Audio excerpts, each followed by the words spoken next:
A gente vai adicionar mais uma pessoa aqui à nossa conversa, que é quem entende tudo desse momento, para nos ajudar a analisar isso tudo que a gente está vendo. É o Rodrigo Leonardi, que faz parte da Agência Espacial Brasileira. É um grande prazer falar contigo, Rodrigo. Muito boa noite. Pode ser um prazer estar aqui com vocês, acompanhando ao vivo aí o retorno dos astronautas da Artemis 2, momentos emocionantes, né? E fico feliz de ver que até agora tudo transcorreu conforme se planejava e que daqui a alguns minutos a gente talvez já vai poder ver os astronautas saindo aí da Orion, segurança, e em breve certamente eles vão nos relatar todos os detalhes desse momento histórico para a humanidade e para a exploração espacial. Rodrigo, em alguns momentos talvez eu te interrompa, o Sam também, mas justamente para a nossa audiência não perder nenhum detalhe desse momento muito emocionante.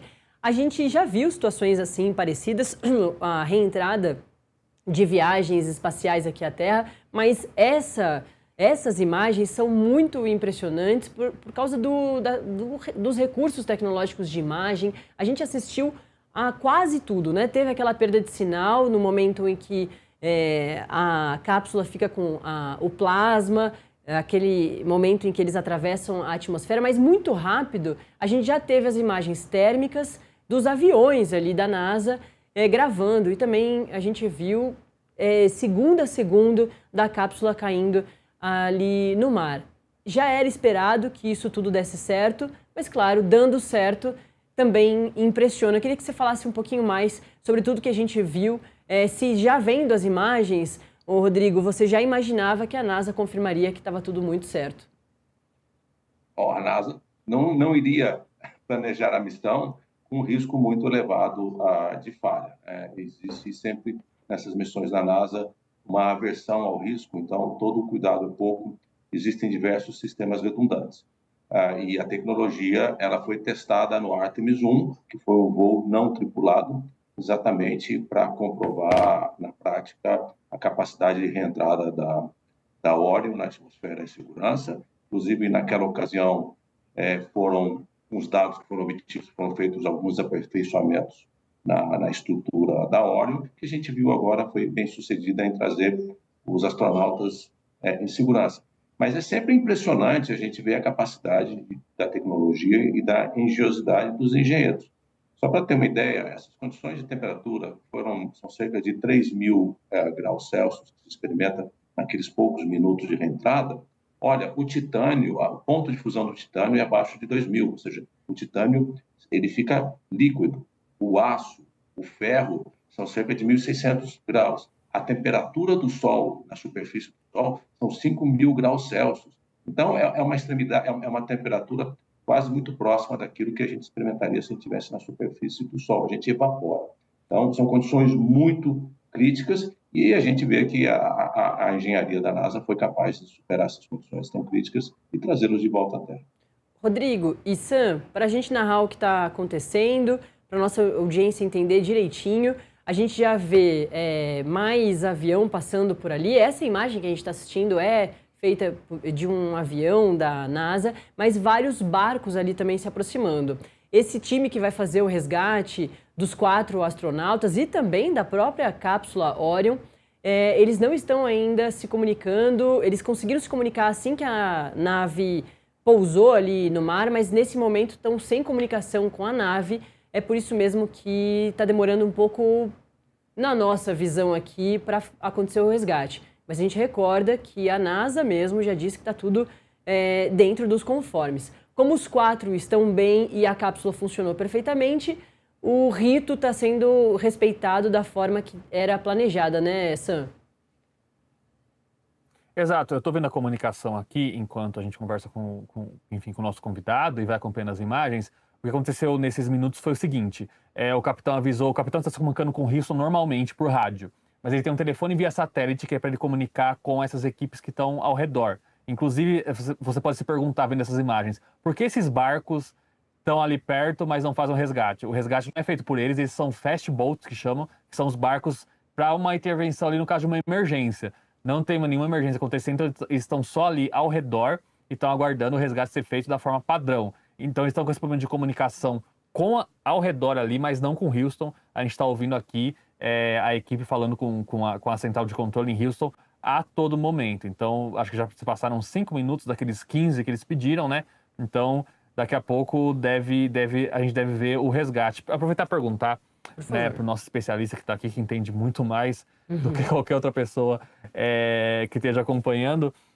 Esse momento aqui, eu acredito que eles não tenham muito o que fazer, eles estão ali realmente aguardando o resgate. Mas já dá para dizer que não tem nenhum risco. Como que é a situação dos astronautas nesse momento, nessa imagem que a gente está vendo, que eles estão praticamente boiando ali no Oceano Pacífico?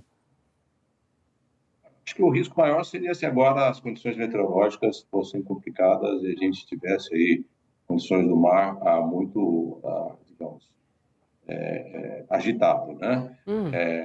É uma espaçonave que foi projetada, obviamente, para o espaço profundo, exploração lunar, e ela tem algumas condições aí de servir como embarcação, mas certamente o momento agora é de se aproximar da espaçonave e retirá-los em segurança. E existe um protocolo, eu desconheço os detalhes, mas pelo que eu vejo está sendo seguido e parece que há aí uma certa tranquilidade de que agora é só uma questão de poucos minutos para que eles saiam. Então, a parte mais crítica que realmente é a reentrada e a decolagem também, né, já foram cumpridas com sucesso.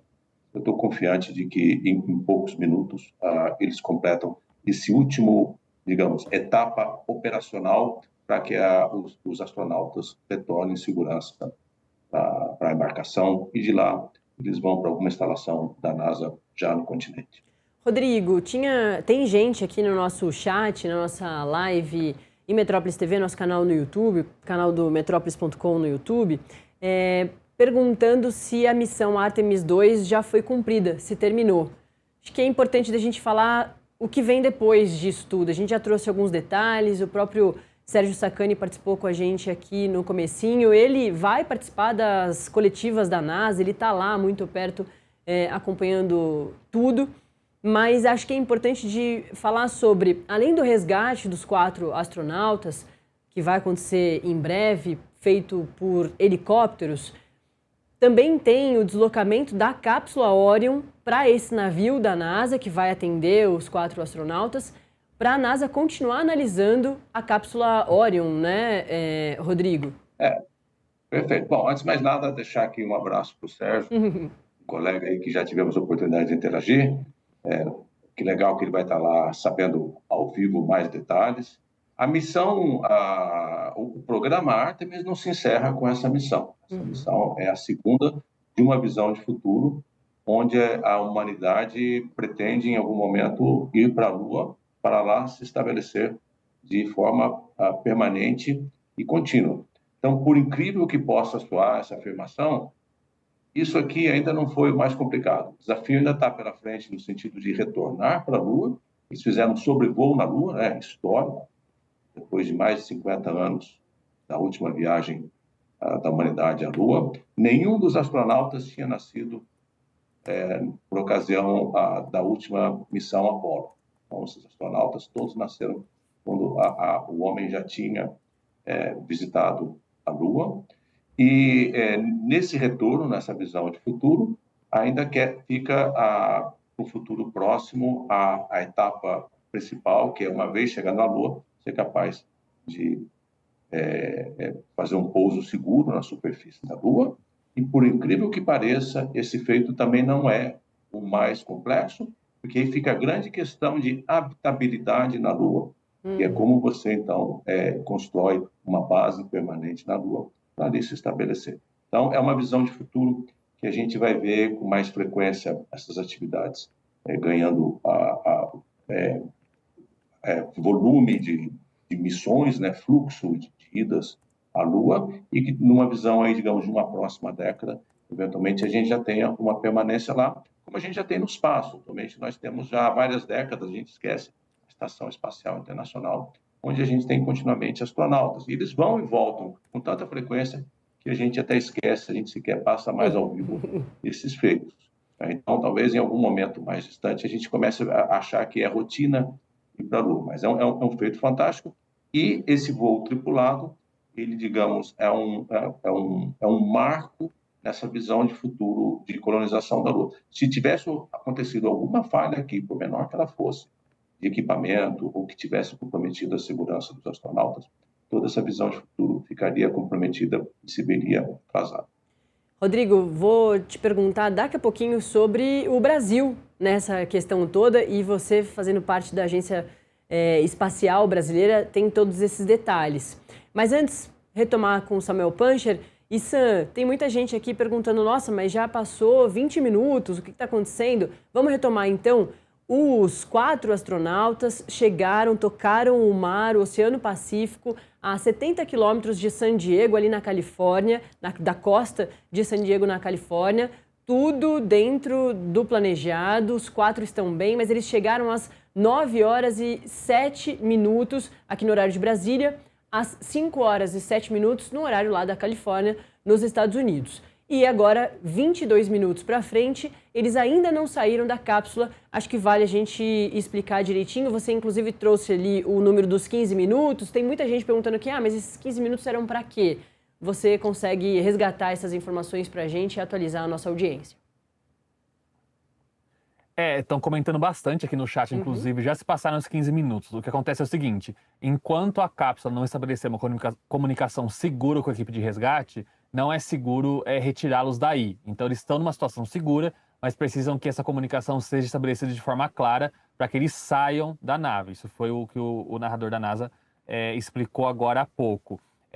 Chamar atenção, inclusive fazer um gancho para a próxima pergunta que você vai fazer para o nosso especialista, que é o seguinte...